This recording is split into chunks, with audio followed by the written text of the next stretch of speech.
Sabe, é muito curioso pensar em todo o caminho que a comida faz desde o campo até chegar na nossa mesa. É uma operação global, super complexa e por trás de tudo isso tem uma infraestrutura assim gigantesca que faz a coisa toda acontecer. Hoje a gente vai desvendar uma parte fundamental dessa cadeia, a agrologística, e entender como o mercado financeiro está entrando para ajudar a construir tudo isso. Essa imagem aqui já dá uma ideia do tamanho da agricultura moderna, né? Mas e depois que esses grãos todos são colhidos? Aí começa um desafio enorme. Como é que se move e armazena milhões e milhões de toneladas de alimentos de um jeito que funcione? Para entender isso melhor, vamos focar em uma das maiores potências agrícolas do planeta, o Brasil. Porque aqui, esse desafio da logística ele é especialmente intenso. A pergunta parece simples, né? Mas a resposta, olha, é bem complexa. A produção agrícola brasileira é tão gigante que a infraestrutura que a gente tem hoje simplesmente não dá conta do recado. Ok, vamos mergulhar nisso. A palavra gargalo é perfeita aqui. Imagina um funil. A produção é enorme, mas a saída é estreita. O problema tem algumas partes, né? Primeiro, o armazenamento. Falta silo, falta armazém. Depois, o transporte num país continental como o nosso. Falta ferrovia, falta porto eficiente. Esse é o tal do gargalo que precisa ser resolvido.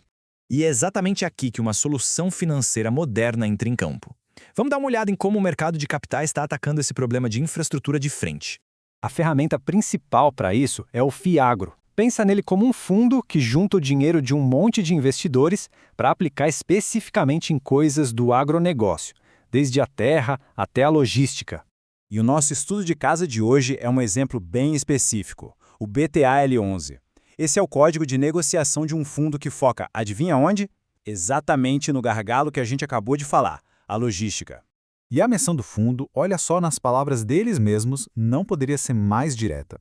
O objetivo é muito claro: investir na construção e na compra da infraestrutura que está faltando para resolver os problemas de armazenamento e de transporte. Simples assim. Certo, mas o que um fundo desses tem na prática? O que ele compra? Vamos abrir a carteira para conectar esse mundo das finanças com a realidade física, do dia a dia. Esse gráfico aqui mostra muito bem como os investimentos são variados. Não é uma coisa só.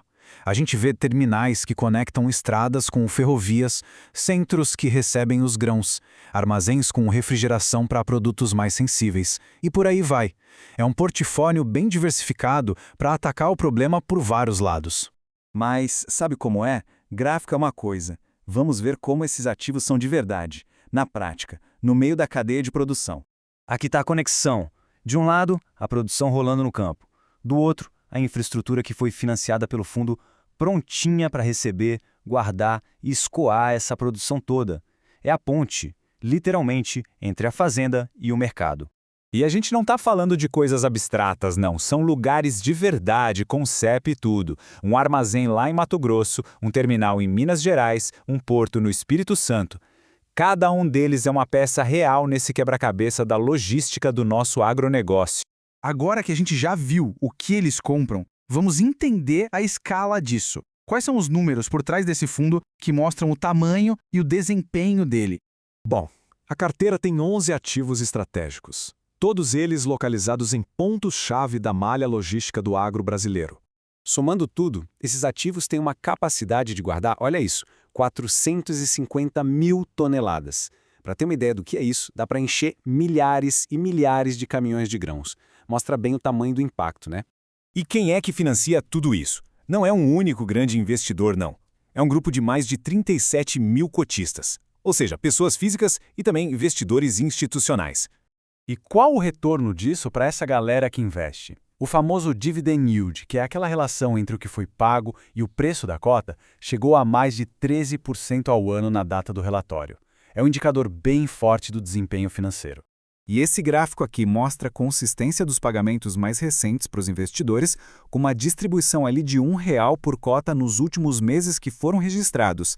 Ok, vamos dar um passo para trás agora, sair um pouco dos detalhes e tentar entender o quadro geral. O que é que tudo isso significa no fim das contas? Então, o ponto central é este. O Beta11 é mais do que só um fundo, ele é um exemplo de uma tendência mundial. É o mercado de capitais pegando recursos dos investidores para construir, de forma privada, uma infraestrutura que é essencial para a segurança alimentar de todo mundo. Essa imagem aérea resume a ideia perfeitamente. O capital sai do mercado financeiro e vira aço e concreto, vira silo, vira ferrovia, vira porto. E cada ativo novo desses fortalece não só a economia do Brasil, mas a cadeia global de alimentos como um todo.